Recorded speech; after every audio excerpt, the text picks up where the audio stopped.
Thomas Soto. C'est l'édito politique d'Antonin André. Bonjour Antonin. Bonjour Thomas. L'actualité politique, c'est bien sûr le troisième débat de la primaire. Hier soir, beaucoup de sujets abordés, pas d'agressivité. Et finalement, au terme de cette campagne, on peut dire que les candidats ne se sont pas déchirés, ils ne se sont pas abîmés dans cette campagne. Oui, alors est-ce un effet de la gifle de Manuel Valls? C'est vrai qu'il n'y avait ni agressivité ni éclat de voix hier soir, mais un débat de fond.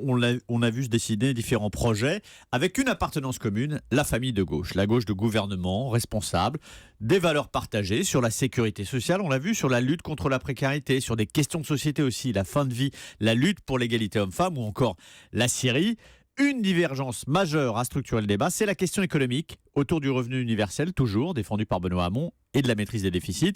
Pour résumer, en fait, on a vu d'un côté la gauche qui fait rêver, et puis de l'autre côté la gauche réaliste, convertie à la maîtrise des déficits. C'est Manuel Valls, Vincent Peillon, François de Rugy et Arnaud Montebourg, essayant de jouer une sorte de troisième voie un peu à cheval sur ces deux gauches. Alors, mon cher Antonin, au terme de ces trois débats, j'ai évidemment vous demander votre jugement.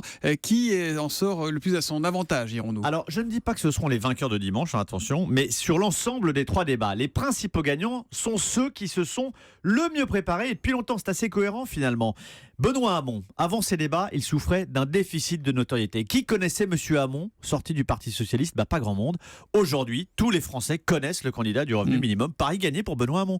Arnaud Montebourg, on l'avait laissé à Frangy avec sa cuvée du redressement, vous savez, ruant dans les brancards, voilà.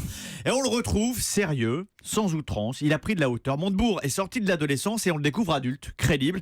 Enfin, Manuel Valls, alors pour lui, ça a été très très dur. Mais c'est vrai que le brutal, hier, c'est un peu arrondi. Il s'est gauchi et ça lui va pas mal. Il avait trouvé le bon dosage entre autorité et humanité. On sent aussi qu'on s'approche du dénouement et que le match d'après est déjà lancé, Antonin, la confrontation avec Jean-Luc Mélenchon et avec Emmanuel Macron. Voilà, alors il n'a pas voulu participer à la primaire, mais il s'y est invité, il s'y est imposé, même Emmanuel Macron.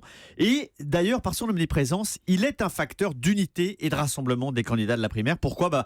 Parce qu'ils savent que ce qui les attend après la primaire, pour celui qui sera désigné, s'annonce comme un duel autrement plus musclé et sans doute plus mortel que celui qu'il joue en ce moment. Et à propos de politique, notez que Jean-Marc Ayrault sera tout à l'heure à 8h15 l'invité de Fabien Amias pour l'interview politique d'Europe 1. Tiens, je salue Joe Wilfried Tsonga qui a le sens du timing. Il a attendu que vous finissiez à l'instant pour se qualifier pour le 4e tour. Il aime la politique. À l'Open d'Australie. Il vient de sortir en 3-7 l'Américain Jack Sock. Merci Antonin.